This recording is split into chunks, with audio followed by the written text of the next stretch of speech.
Hi, everybody. Thank you so much for joining us again for another episode of Ethics Walk the Talk. I'm your host, Blake Peterson, and I've got a fantastic guest with me today, Will Frampton, who I can't wait to introduce you all to and hear more about the epic stories you have and the future of journalism and storytelling in this new age that we're living in, right? And a big topic that we, at the Business Ethics Alliance are covering this year is ethical storytelling, right? Which I think pairs so well into your background, pairs so well into what people are considering today with all these new tools and resources that are being sent out to them. And it's great to hear it from a perspective of somebody who has lived through many media cycles, who does this professionally as a career, is certainly an adopter of technology, but has a true love for some of the old ways of doing things still. And I'm really excited to dig into that. So thanks for being here, man. Really appreciate it. My massive honor and pleasure to be here. Ethical storytelling. I love that that's on the Business Ethics Alliance menu for this year. I think it should be on everyone's agenda for every ethical story, because we're all storytellers. I tell people when I walk, the elevator pitch, quote unquote, I tell people more about the craft of storytelling than I do about, me to start with. And I say, humans have been telling stories for as long as there has been language, 6,000 to 9,000, 10,000 years. However long back you want to go. Storytelling is never going out of style. People will always love a good story. It just depends. We got to figure out, where are we in the cycle of how people receive stories? Where do they see them and hear them? How do they receive them? What kind of stories do we want to hear? But storytelling will always be one of the most genuine human art forms, I believe. And so, yes, having ethical and organic and honest and pure storytelling, I think, is essential to the human spirit. Yeah, absolutely. You bring up great points. I mean, one of the fun things to do now is to look back at the drawings on the wall and try to see what those stories mean. Right. And we tie different assumptions to them, and they can mean something different to everybody. But you're so right. It's been in our culture, everybody's culture, for as long as we can remember. Right. It's how we've learned. I mean, we learn from our mistakes, and those who don't learn from the past are doomed to repeat it, and all the, all the things we know. So no, absolutely. And there's a certain responsibility perhaps with storytelling that, is it going away? Whose responsibility is it? There's always maybe a responsibility to entertain versus inform. Infotainment. And nowadays those are kind of getting blended together. Right. Oh, they have been for a while. For a while. Well, just for our listeners, just so they know. So Will is the owner and director of McLeod Media. They do storytelling and production leader across concept, shoot, edit, and delivery.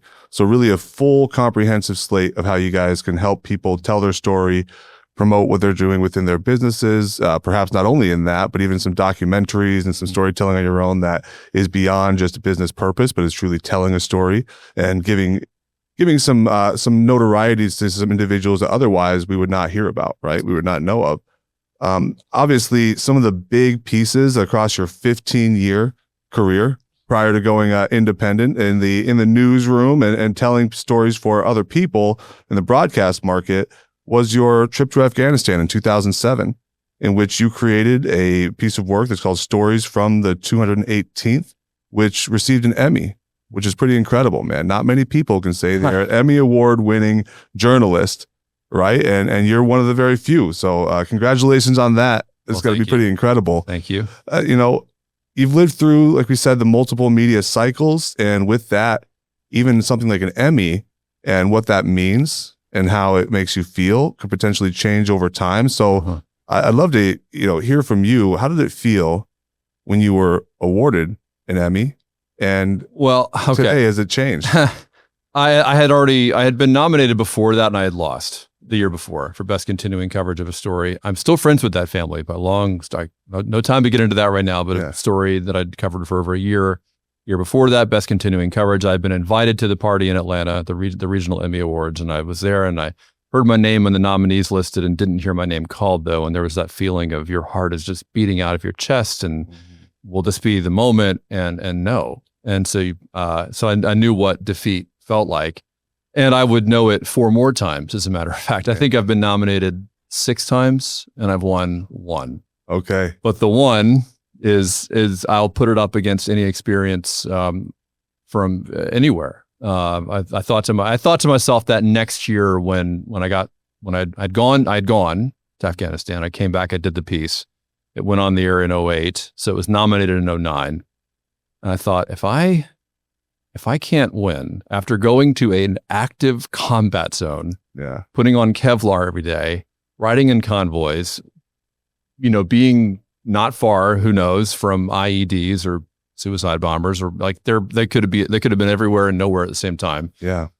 If I go do that, and if I produce this piece and I still don't win an Emmy, it's not meant to be. Yeah. It's impossible. So that was my, and sure enough, I think the committee recognized the uniqueness of, oh my gosh, this local reporter from Columbia, South Carolina went, over to the front lines and did this thing. And I think that there was, some weight behind that, of course. Absolutely. And it changed my life in an amazing way. My parents were not happy that I went. I was single, had not met my wife yet. Yeah. Still a few years away from that. I was 27 at the time. This is 2007. And the Afghanistan war at that time was kind of wasn't the forgotten war, but the surge was happening in like Fallujah, like Iraq was really hot at that time. Right. And there had been the surge. I wanted, like, Fallujah was one of the big places where they surged, but that was where a lot of the coverage is like, how are we going to bring this to an end game in Iraq? Yeah. And so, but meanwhile, Afghanistan is going on, and troops are still, serving and dying, and there's still a lot of violence, and we still hadn't caught bin Laden yet. Right. So it was, the goal was to train the Afghan National Army so that they could look after the country on their own. Mm-hmm. And so I went with the South Carolina National Guard. They invited reporters who wanted to come. If you want to come, we will bring you to tell the stories of what we're doing here. Mm-hmm. And my news director at the time, who I'm still friends with today, we texted recently. He called me into his office in August of 2007 and said, shut the door. Thought I was in trouble again because I was always getting. I was a young green reporter. There's more to talk about with that, by the way. Yeah, I was regularly having tough lessons in broadcasting, but I thought I was in trouble again. But he said, "Close the door," and I closed it. He said, "Would you want to go to Afghanistan?" I was almost. He could have knocked me over with a feather. Yeah. I did not hesitate long, and I said yes. Wow. Again, there's something about being young and kind of on not really fully aware of what I was getting into, but the weight of it really, I mean, you start signing papers because the guard had me sign a bunch of paperwork, acknowledging that you're going to an active war zone, my friend, and they'll do all they can to keep me, look after me, but they can't guarantee that I'm going to get out of there without bodily injury or being killed. Right. Kevlar every day, heavy helmet, heavy vest required. Every convoy ride was tense because, and then I worked as hard as I ever worked. I worked 12, 14-hour days every day for 14 days and made some incredible friends. I'm still friends with today. Yeah. People who looked after me and took care of me.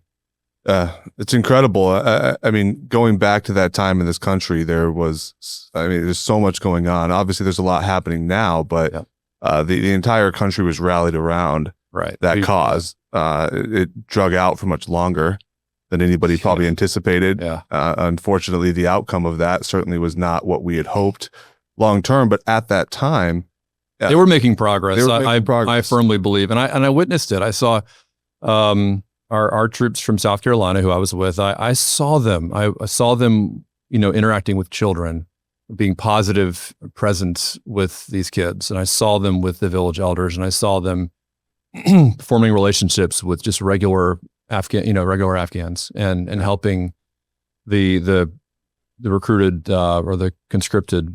What would be the right word for that? Anyway, the young men who came out of the Afghan National Army, I saw them collaborating with them and wanting to help them get better. Right. And I believe there was real progress being made. Mm-hmm. And then, it was a whole college class semester long to study, what happened next and why did it all fall apart? Yeah. It would take that long to go through it and to try to understand why things fell apart.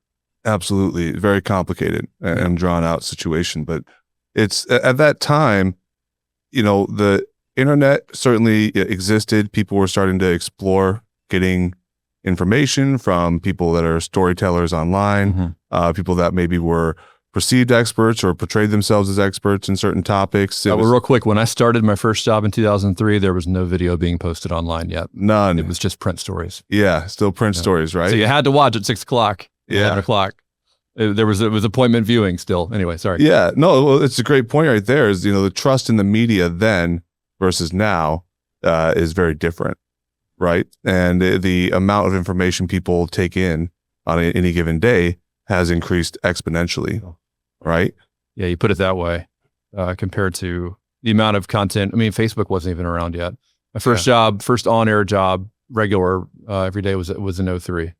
Okay. And Facebook. Zuckerberg was in school and he was maybe thinking about it, but he hadn't started it yet. Right. And around about, I remember, everybody watched, like people watched local, especially in smaller markets, but in bigger markets too. But there was a real connection that we had in Terre Haute, my first job. And I was green as could be. I was struggling. Yeah, sure. I almost didn't make it past that first 6 months there, Blake. I'll bet, man. And there's people who were there who are maybe watching this right now and laughing, cracking up, saying, "Oh, Framp." Yeah, he was. My friends back then called me Framp. Yeah. So see, we were tape to tape. I was shooting on digital VHS tape and going, pressing the in out, edit points, and broadcasters here, Julie Cornell, a good friend of mine, she also worked at that station before I did, a few years before. We're a little bit, a few years apart in age, but she'll remember, and other broadcast veterans will remember, the tape to tape and the production. It's still a production to put on a newscast, but you had to go get that interview. You didn't even do phoners that much. Phone interviews were not even really done a whole lot because it was an ordeal to set up a phone recording. Oh, I see. On both ends, I'm sure too, right? It's not just one-sided. And someone could hop on the phone wherever they were, but you had to go book, studio time down in the control room, or I see. But there weren't.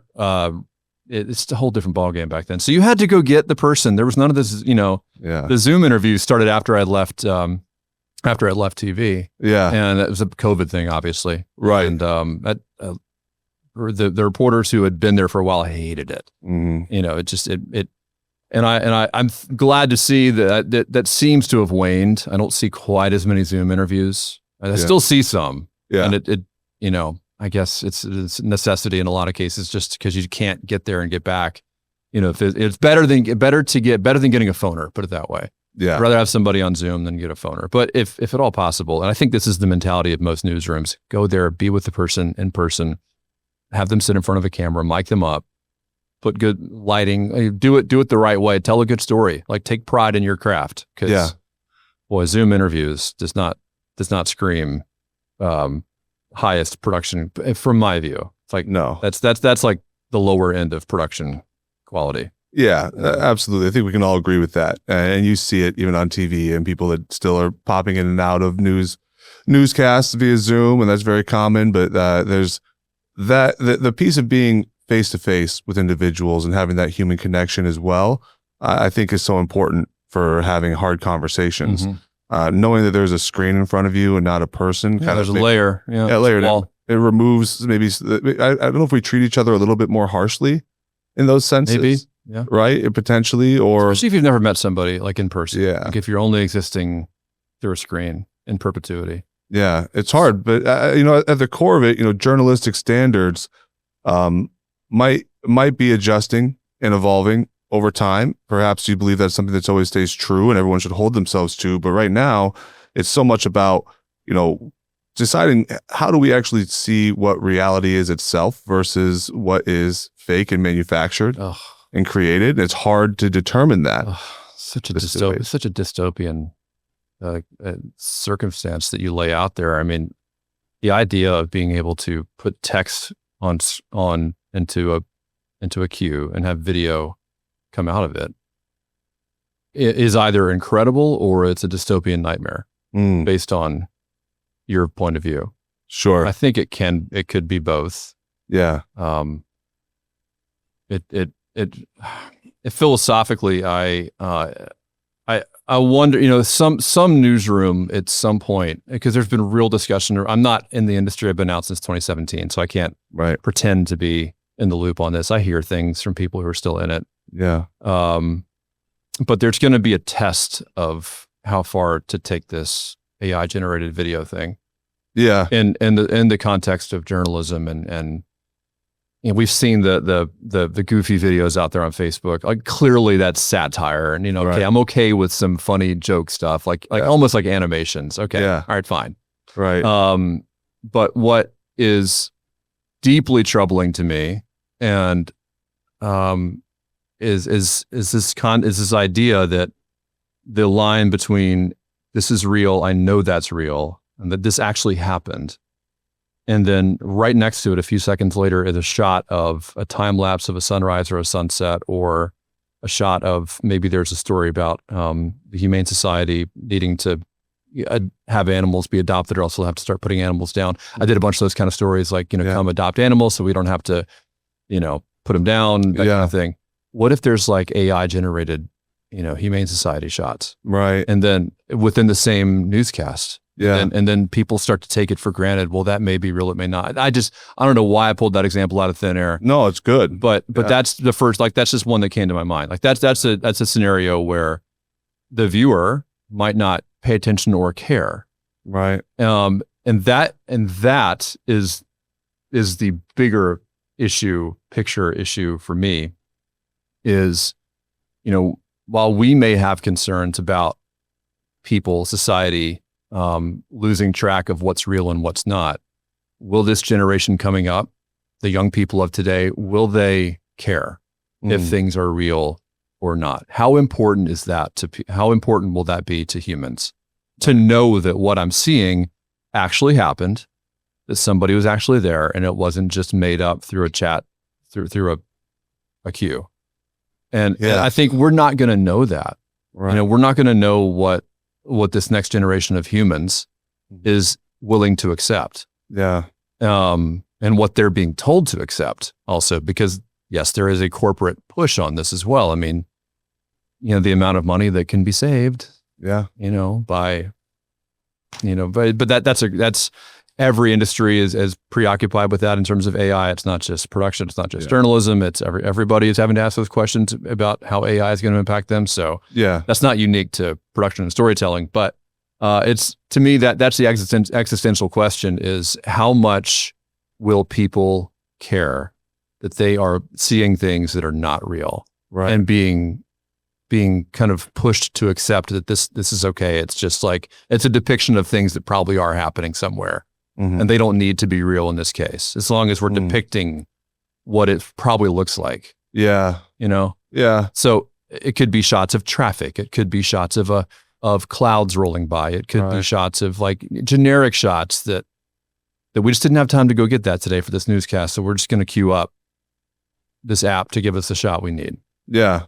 And storytelling, in the journalistic sense versus something like creating for purely entertainment are obviously very different, right? Whereas now, if somebody can create a Marvel level movie effect when they're creating a sci-fi film from their home, that's fantastic, because now more creative people get an opportunity to be in that space without a $500 million budget, right? However, that is purely meant to entertain versus informing, right? Or calling for a call to action, like go to the Humane Society and adopt an animal. Have you seen any of the reporting about how the Hollywood industry, like the industries around the industry, have just gone flat?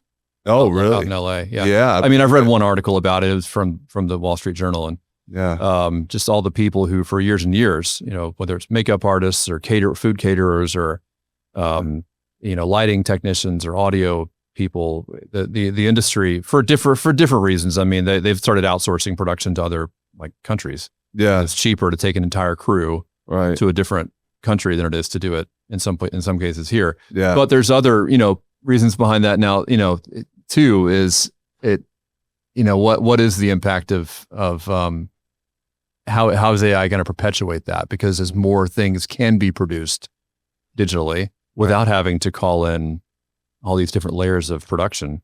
Yeah. Again, how much will viewers care? Like Right. that's the answer. Like, will audiences reject it?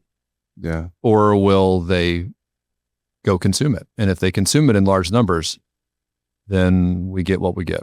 Yeah. They decide for you right there. The dollar decides. That's right. Right. That's As you cast your vote with every dollar you spend. And I think that, when we think about how people are utilizing AI at the various levels and the different mediums that we're discussing, having, the B-roll, which you were talking about earlier, the in-betweens, which is a term I'm only newly acquainted with, right? Getting created might be one thing, but you're going to maybe have a very well created visual for people to see, but the human element of capturing what's actually happening in that room and actually happening across the street and what the neighborhood and it looks imperfect. Like. It doesn't look perfect. It looks imperfect. Sure. And there's little things that you can tell, like this happens in my everyday life. Yeah. I was looking at an AI clip a couple of nights ago for I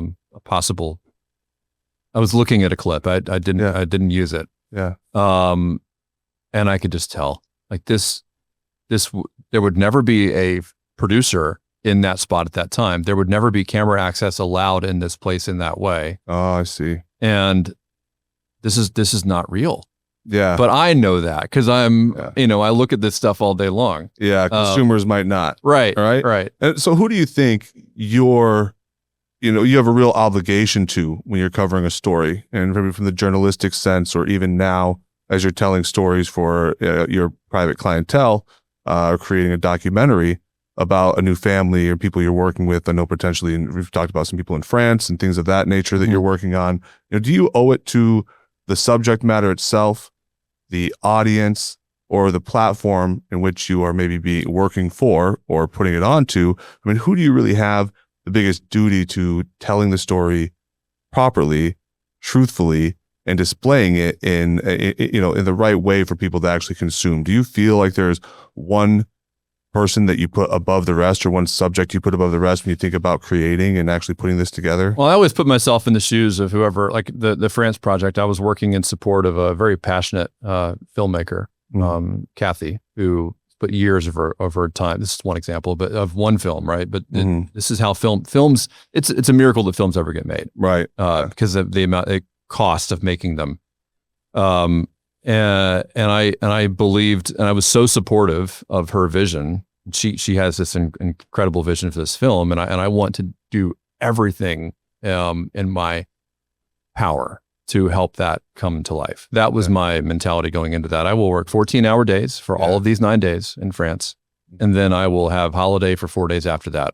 Right. And the vacation comes later. Yeah. In this, I'm here to. So my first obligation to answer your question is to her. Yeah. And then beyond that, I want to give something that, again, back to what I said originally, people have been telling stories for thousands and thousands of years. And every chance I get, I want to tell a story that can stay with people, can maybe leave in it, can leave a thought or a feeling or a different lens on life that they hadn't had before, maybe renews some of their hope or their spirit towards something. I'm not going to get too much into her film, but that, the topic in this film that we worked on is one of great hope and great human connection and young people coming together to sort of find their direction in life. Yeah. And I hope and I love the idea that that people may watch this piece and be really filled with a sense of hope there in that moment. Yeah. That kind of maybe helps change their lens on the day. Right. Or their outlook on that particular subject matter. Yeah. So in the end, that's, think about the pieces that have stayed with us. What are the favorite films, those of you who are listening, or you, Blake, or what are the films that have stayed with you?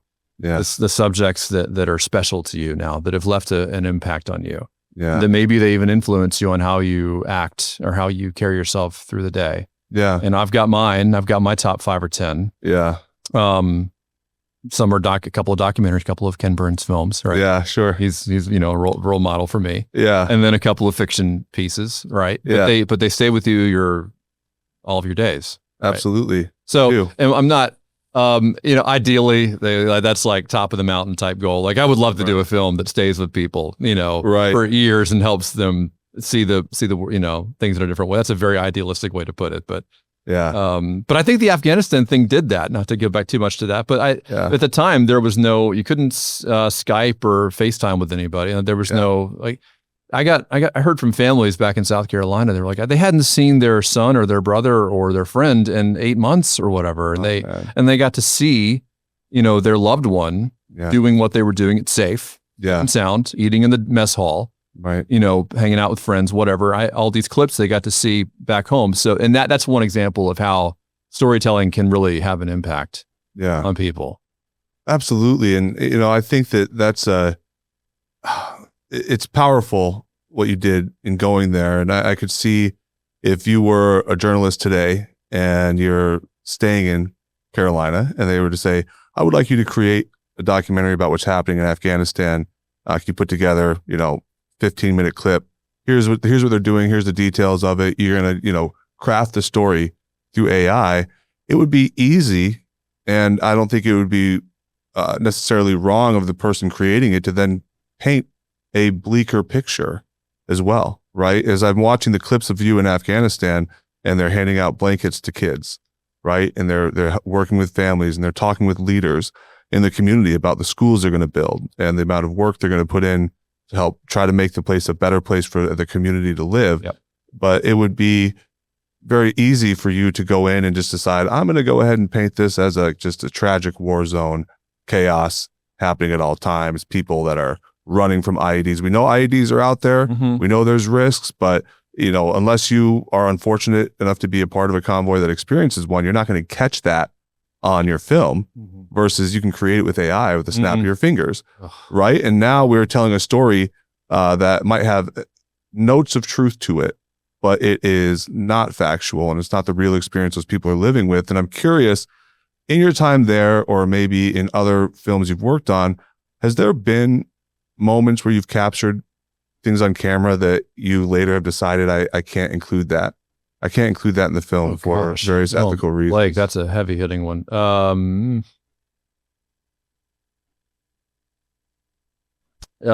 need to dig too deep into I think we're talking mostly broadcast stuff here because that was, decisions being made within a day and sensitive subject matter. And, there was one case where I don't think I ever would have, if it were up to me, I never would have gone out there. I'm going to fight back tears here thinking about it because you talk about moments that stay with you. But the irony is I never even turned on the camera, but it was a day that I can't forget. And it was around gun violence, and it was in Sacramento. And this is an example of something that I would not have wanted to put on. Right. Like if I had actually done the interview, I would have said, gone back to the station, I would have called back and said, y'all, nobody wants to live this moment. Yeah. A gentleman, and I got to be careful with the facts here because I only heard about it from my producer. I was told to go out there and check on it. A gentleman had been cleared of charges, as I understand it, in the death of his daughter, who he was in the garage, I think, I hope I'm not getting these details wrong, but he was near where she was, 2 or 3-year-old girl. Oh man. And she picked up the gun and so he was right there. Yeah. So my assignment was to go, because he had been cleared. Yeah. So my assignment was to go check with him and see if he would go on camera. Oh man. Talk about it. So, I was a one-man band. I did all my own shooting and editing. And so I rolled up, on my own and left the camera. I left it on the ground. That's what I would do in sensitive situations. Like if someone had lost a son serving in Iraq or Afghanistan, or if there'd been a tragic death of some kind, then I was told to go speak to the family. I would leave either the camera in the car, but on and ready to go, or I would bring it and put it down beside me so that I wasn't holding it like, Yeah. you know, I showed up just as a regular person. Yeah. So that's what I did in this case. And I said, he answered the door and I introduced myself and I said, who I was. And I said, I heard that that things have been cleared and that this thing is all over. And I wanted to see if you had anything you would say about it. And he looked at me just for a brief moment with this look of like, my life is, you know, just like emptiness. Yeah. Didn't say a word. And he closed the door. Yeah. Even if I had gotten him on camera, I don't. So that's the first one that comes to mind. There's just moments where, no, let's be human first. Yeah. Let's be human. I never wanted to go out there to do that story. No, I've never forgotten that. Yeah. It sounds tough. Thanks for sharing it, man. Yeah. I know it's something that I wonder nowadays with the way storytelling is, it's been more people are now storytellers on a broad platform than ever before. Maybe most people were storytellers at some point around a fire. Now you can tell a story and go viral and tell millions of people what it is. But what you just described is something that you're never going to experience unless you are out doing the work. You have to go look people in the eyes. Right. And instead of just sitting behind a clip that got put on the news and then giving your opinion on it without going and talking with those people, seeing their emotion, what they're feeling. That's the hard work, Blake. Yeah. That's where the rubber hits the road. And there's sacrifice that goes along with it, because I could see the argument of there's a barrier to becoming, in the broadcast system like Will decided to do, right? And Will has a camera. He's in there with the TV station. He has access to these things. He has access to these news stories. He has people that are helping him source it. But there was a lot of sacrifice you had to make in order to get to that point. Yeah. Right? It's not like it was handed to you on a platter. It's not an overnight. I did not make it to Atlanta in 6 months. 8 very difficult years. I know. Yeah. Is it 8 years? Yeah, it's 8 years. Yeah. No, it's incredible, man. I think that, how do you feel, obviously, since you started working and doing this in journalism and working also in film, how do you believe that, storytelling has really changed, maybe fundamentally, ethically, just from a high level? Is there anything you can pinpoint that you believe has truly changed from how things used to be done compared to when you began? I think we're more accepting of, the smartphone to capture content. I guess I'm okay with that. It's an advancement of the camera. You gotta, I finally leaned into that. I had a project in Africa, a travel film series that 3 years ago, I finally adopted. It's 2023. I was a little bit late to the game. Yeah.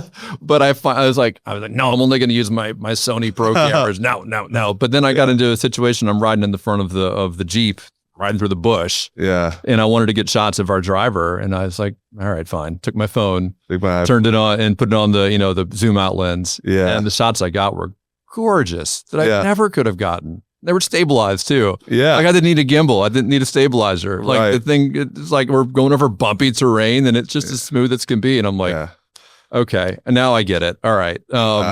Okay. So now I do, so the iPhone has definitely changed things. Not all for the bad. Yeah.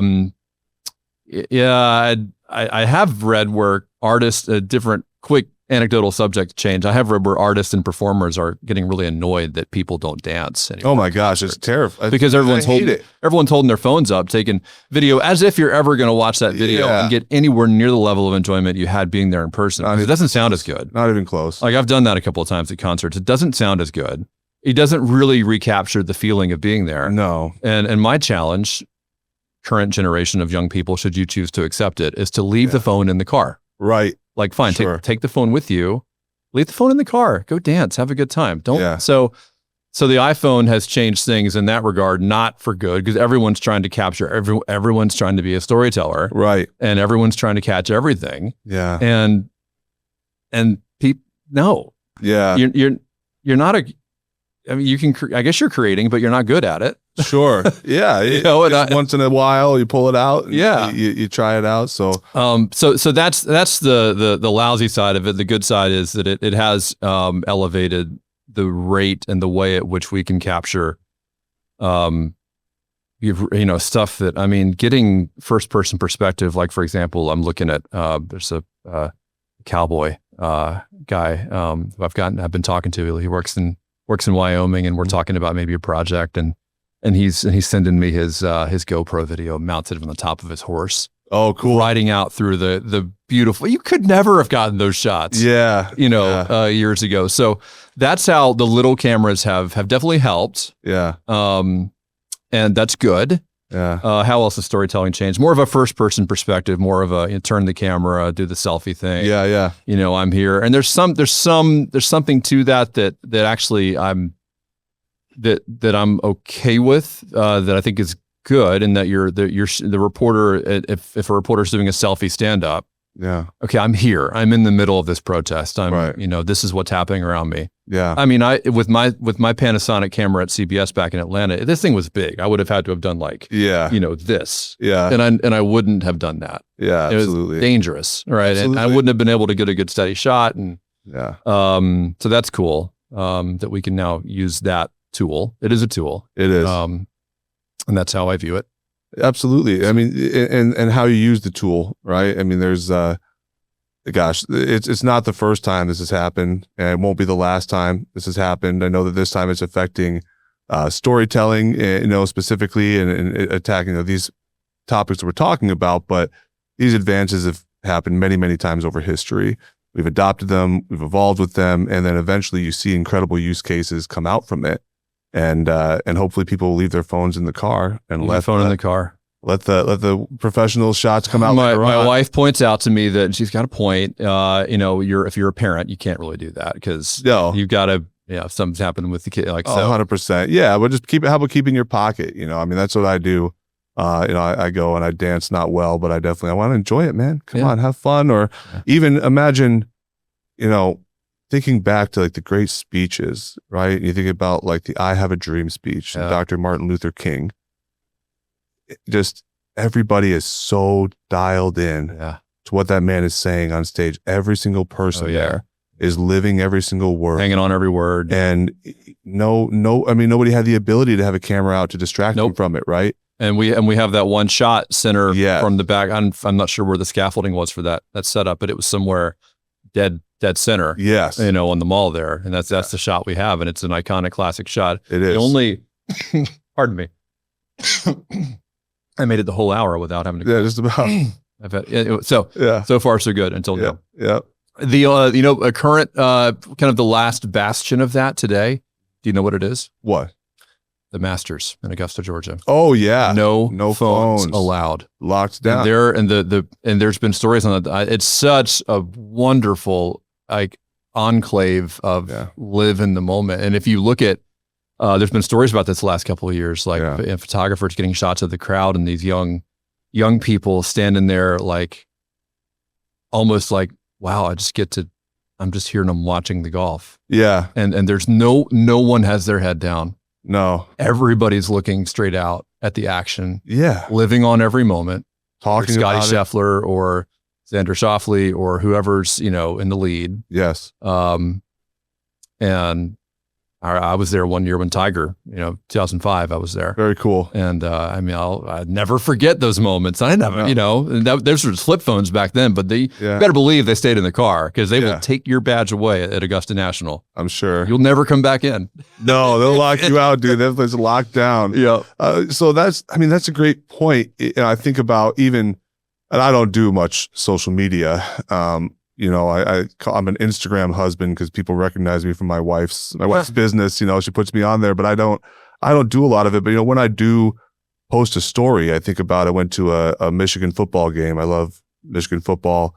I'm in the big house, and I did a little clip of the sideline because I was the first row from the Michigan sidelines. Right? That's awesome. Yeah, fantastic. Okay. Did a little clip of them. It's a tough ticket to get there, Blake. Yeah, absolutely, bro. Absolutely. 100,000 people trying to get that ticket. It is. And I was very blessed to have that opportunity. However, the clip that I would post on my social media that shows me right there, what it doesn't include is it was 34 degrees out and raining, right? Ugh. It was a Yep. brutal time. Yep. Like the energy around, yes, is positive, but the story itself, as you see these clips, you're only experiencing, wow, oh my gosh, Blake is at this incredible place in this incredible moment. Everything is just absolutely fantastic. Not thinking that, I'm freezing, we're soaked, I'm enjoying it in a way, but in some parts are bad. The framing of that story itself is different when you would watch what I would have put on, my Instagram or clip. And so in the world where clips are becoming now like the primary way that people are sharing news, sharing this content and getting their information, how do you protect that context when that is the way that people are making, and people are driving their decisions on clips that are coming in the media, completely unfiltered, and the context is perhaps completely left to be interpreted. How do you work to protect that just in your work? And maybe how can people that are listening to this, business owners, people that are executives in their career, they want to start telling stories of their business as well, right? And the hot thing right now is create a clip, don't make it too long. Well, okay, so I will say that this is a classic tenet of storytelling. I mean, in broadcasting, I was, I had a strict time limit for my producers. You get a minute 10, minute 20. Right. Maybe a minute 30 if it's a really good story, and you better get people in the first 5 seconds. Yeah. So that rule is as old as time in terms of camera, producing for a broadcast. We've always had to catch people early on. So I still believe in that, and that applies even more. Like it's like on steroids now with social media, because think about, you're scrolling and you've got 2 or 3 seconds to see something that catches your attention. You're gone, and if you don't, then it's gone. Yeah. So. Pardon me, that's not new, and I still prescribe to that. So all of my, to people out there who are looking to produce content, immediately, say what you're going to say, and think about what you're going to say and why you want to say it, and get to it. Get it right. And don't mess around with people's, because people's time is valuable. So, and where it's more splintered now than ever. Our time is more splintered than it ever has been. Right.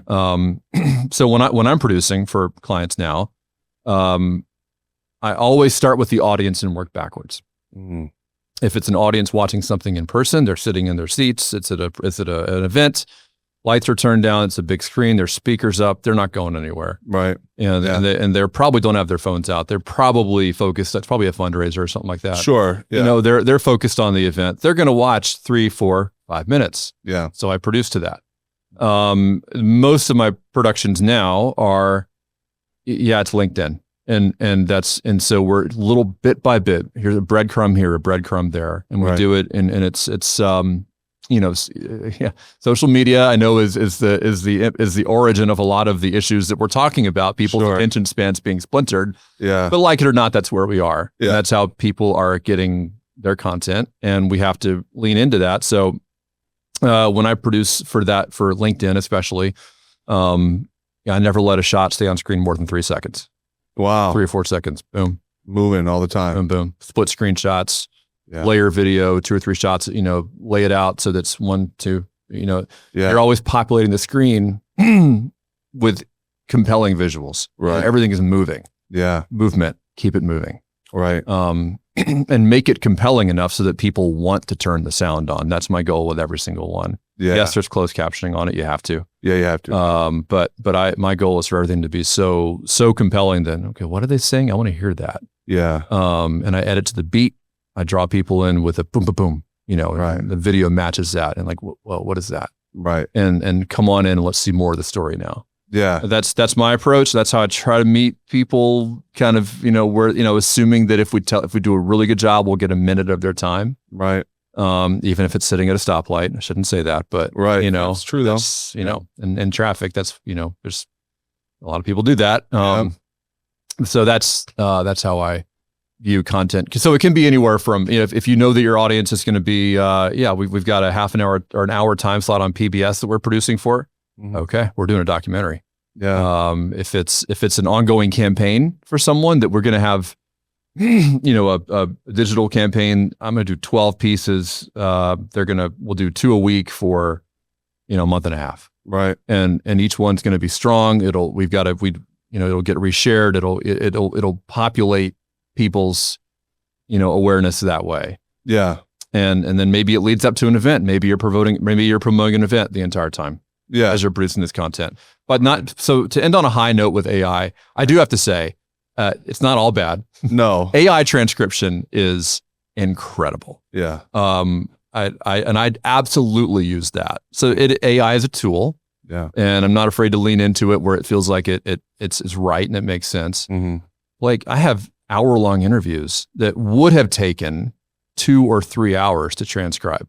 Yeah. Even as recently as, when I first started my production company. Sure. About 10 years ago. Yeah. And there were transcription services out there, but I wasn't up on them and I wasn't tapped into them. And I was hiring someone to do this stuff, by the hour. It might have taken them 2 or 3 hours to do an hour-long interview. Right. And that's a lot of money. And Absolutely. now it takes 5 minutes. Yeah. So that's powerful. cool. I definitely use that. Yeah, it's a tool and it serves its purpose. And I think, is there a line in which you would draw between the AI assisted storytelling versus AI authored storytelling in that regard? Like, where do you think that is? Like, we're taking. You're talking about people using whether it's Claude or ChatGPT. Yeah, sure. Like any of the video. You get an outline for a piece and perhaps, and there's also. I know we're talking a lot about video, but of course, if it's going to be giving you a script, it's not creating something from thin air. It's pulling from what's already been created, mm-hmm. right? Yeah. And so if you're not going to give your own word or voice to it, I know that it can be great if you're stuck. Hey, man, I don't know where to take this next. How do I wrap this up? How do I make a compelling ending? Helping get you there. But if you were to just put a high-level outline and J.R.R. Tolkien is like, well, I think there's a couple hobbits and they're going to have to destroy this ring. And there's a big land around it with all these magical creatures. And then the AI decides to put it all together. Would we have gotten the 3, books that are almost 1,000 pages long and so dense? It's a hypothetical. Yeah, right. I think it comes back to the beauty is in the imperfection, isn't it? Yeah, sure. Don't we love live shows because somebody might fall? Sure. Or, you go to Broadway, somebody might fall or somebody might miss a note. Yeah. What happens next? How do they recover? Absolutely. You go see a jazz show. One of my good friends, we did a podcast. We did a interview about this a couple of years ago when AI was starting to really come into play. Mm-hmm. He's a trumpet player, and I love going to see his shows because you just never know what you're going to see. It's going to be brilliant musicians who have dedicated their life to the craft. Yeah. And who are making incredible music that fills the room and fills you. Yeah. And so I do believe that I am hopeful that people love experiences and people will always want to be in the room where it's happening. Right. In terms of, to your point, your original point about, would Tolkien have come up with all the things he came up with if he had had a chat assistant? Yeah. I mean, how can he have? How would he have? Right. The how much writer's block did he go? Maybe he wrote about it later in life. Yeah, I'm not sure. He had to have gone through horrible moments of struggling with where to go with this character or what to do next. And that's the beauty of it. Like, that's where beautiful things come from. It's the struggle to get there and to feel every bit of it. But do we have time for that anymore? Yeah. In our world, do we have time? Do we accept the struggle? Yeah. Or is the mindset that, well, why struggle if we don't have to? Sure. Why get bogged down if we don't have to? Yeah, the importance of making time for it, almost forcing yourself. I know Stephen King talks about writing, I don't know if it's 500 or 1,000 words a day, no matter what. He's always right. It's good, sometimes bad, but he's always going to write that number of words just to keep things going. And that, are you going to do that, or are you just going to give up or go to AI and have it help you complete it for the day? And I love, we keep going back to music because that's a big piece as well, is, AI musicians and AI bands are becoming a real thing. And they're creating music. I think that there was a AI band who actually got Billboard charts, right? Whatever happened with that? Did they I have no eventually idea. Flame out? I saw the headline. Yeah. And part of me certainly hopes that they did. And the thing is, I'm a big music fan. We've bonded over this. And I think about, when Prince was performing at the Rock and Roll Hall of Fame to the song, My Guitar Gently Weeps, right? and he does one of the most incredible guitar solos. He's still my beating. Oh gosh, Just talking about insanity, this. Oh. right? But the context behind that is Prince was only supposed to do the original guitar solos, the earlier ones in the song. Another guitarist kept on stepping over him and doing them in practice. And so he never played the solo. Right? This guy is overstepping Prince here. And he leaves the production crew is like, wait, we got to try one more time. He says, no, I'm done. We'll figure it out tomorrow. And then in a live performance, he goes on forever, way longer than they wanted him to. Nobody expected it. It's this huge emotional piece that moves you and is a great creative prowess. But it's not just him being a great musician. The way AI can be a fantastic musician if you give it instruction and tell it what you want it to create. But there was emotion behind what that other gentleman did the day before that drove him to create in that way, right? Yep. And like that piece, it was set up by the context of what the events that happened before that. 100%, and that's where it. I mean, a computer will never be able to understand the way things feel in society in our whatever day we're going through. It's not going to be able to. Only we know what only Prince knew in that moment. Was driving him to do that solo in that way. Anyway, absolutely, no, you're right, and that's a big, I mean, gosh, who knows, right? There's a lot of unknowns. I believe the adoption of AI certainly is rapid, and people are doing it in, record numbers at a very rapid pace. However, until we get to that point of extreme adoption, is probably being a little bit overblown, right? It takes time. I don't think anything's ever as bad as, the initial wave of concern. Things always sort of, medium out, don't they? Yeah, absolutely. And I mean, that would, for you, right, where it's not always creating the content that is, most true to your heart, right? You're not going out and creating films necessarily that you're always writing. You do have people that you work for to go and help them tell the story and give your expertise to tell that story properly. But if you are told by somebody to then utilize AI, right, and that is an instruction from somebody who you're working for, how would you approach that kind of a conversation? And the customer is always right is something that people say. However, I would just be curious to know from your perspective now, if there's a point where your hand is almost being forced, how do you find a good medium, or how would you explain to them the benefits of doing things the old-fashioned way? I'm still trying to sort out that explanation. Like, to be honest, I mean, philosophically, I know why I believe what I believe. It's like we don't want to further perpetuate the confusion of like humankind as to what is real and what is not. Right. And we don't want to just destroy at least I don't, because I work in it. We don't want to destroy an industry that, because the more you start taking AI generated clips of things that a crew used to get paid to go do, this crew that people on this crew are paying for their mortgage and paying for their kids,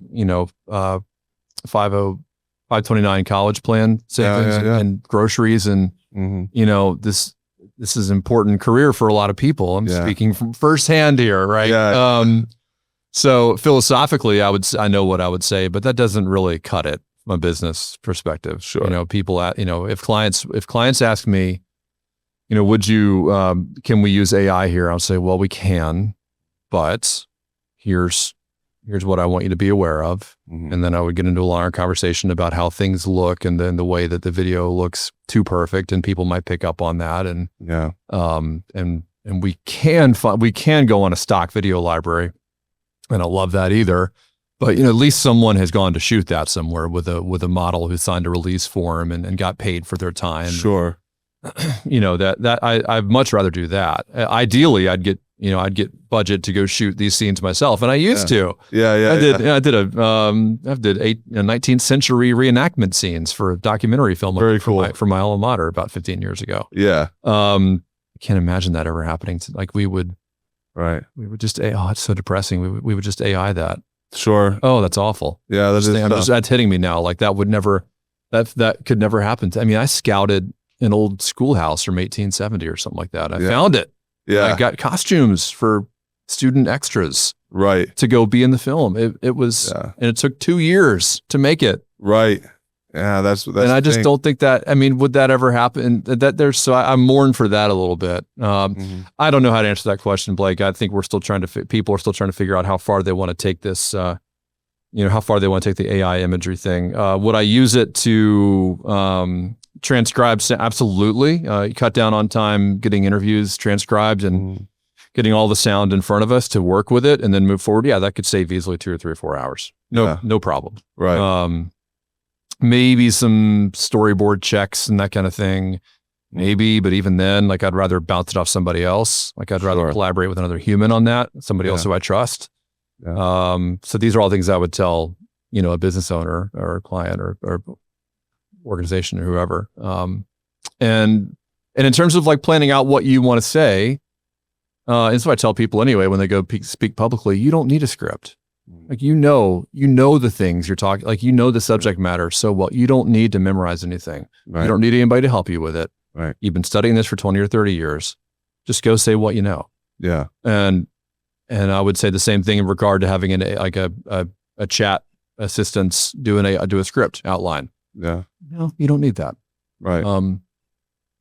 I'm really old school here, and I've got some colleagues who I think in the industry who might say, come on, Framp, you can do a little bit. Sure. You can use it a little bit here and there. It's fine. But I'm going to wait and see a little bit longer. Yeah. Stay true to the ways you believe in. And, if you were able to write the rules in a newsroom about how to ethically use AI. Every clip would be required to have an upper or lower third bug in the corner, left or right, lower or upper, left or right. Yeah. That said AI generated.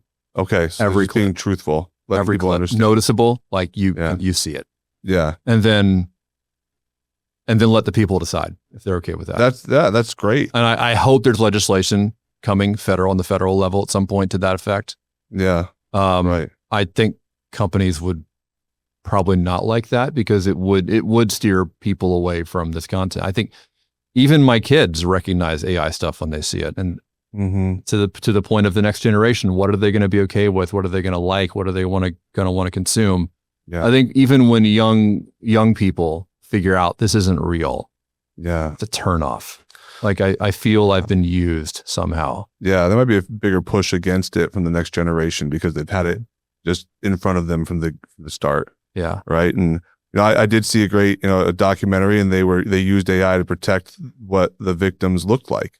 Sure. So the victim takes the interview. There's use cases for overcase the change the voice, change the way they look. You're still seeing a person, but at the same time, I'm like, this person looks too perfect. Right. In that lighting, this person. I'd rather have them in a silhouette. Yeah. And change their voice in post-production, which you can easily do. Yeah, absolutely. In that way. And so we'll see. I mean, there's a lot happening. I think there's a lot of people that are trying to find the right way to use it. And certainly in how you present yourself to the world is going to be a very important factor in how you use this tool until its adoption has been, really, really clarified, right? And what's right and what's wrong to each individual personally, because these are all ethical questions that you as a filmmaker and the next filmmaker are going to have difference of opinions on, right? And there's not going to be a set standard across the board. There's filmmakers out there right now laughing at me as I say all these things because they're leaning into this and they're going all in. And maybe Blake, maybe they're right. Maybe they are with the march of history. Perhaps. I don't know. I would prefer to sit back a few more years and wait and see. Yeah. Well, I mean, in closing, if there was maybe one ethical standard that you would hope that filmmakers, storytellers, businesses who are telling their stories, were to choose to adopt, other than the letting people know, being forthright about what is AI or what is not, or how they use AI in telling their stories, is there something that you would recommend or that you would, make sure to warn people about before they lean in too far? Go down a rabbit hole they can't really come back from, because once you post that thing out on the internet, it is there forever. It's there forever, yeah. Right? I keep coming back to, and this is so antiquated now, and it's tragic that it is. You're talking about people posting stuff from I go on from a perspective of they're posting something that that needs to have a level of reputability to it. Absolutely, but it's completely manufactured. I'm telling the story of the of the Humane Society. Yeah. But it is how I decide and how I absolutely dictate. So how it's you told. can't, it's almost impossible to get to that outcome if you follow the core tenets of responsible journalism. 2 sources for every story. It's not always possible if you're on deadline, you're chasing an apartment fire. Right. You've got time to get 1 interview with the battalion chief and that's it. Okay, fine. But if you've got all day to work on a story or to work on anything, if you're telling any kind of piece that is purporting to have a level of accountability behind it. Yeah. That it's almost impossible. I'm not saying it's impossible, but it's really hard to get to the point where at the end you've done something that's so slanted or so off course that it's a lie. Right. It's hard to get, it's almost impossible to get to that point if you follow the core tenet of talk to both sides of whatever issue it is. If you really do, really do that, and I weep for the fact that I don't know if this is happening. Yeah. Because that's the only way I knew how to do it. Yeah, probably not. I mean, many journalists now have never gone through the training, right, or done research into maybe what people have done before them. Yeah, right. They see a great. There were stories.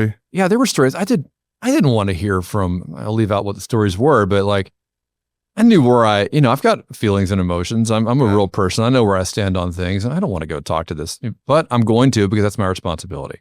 Yeah. They are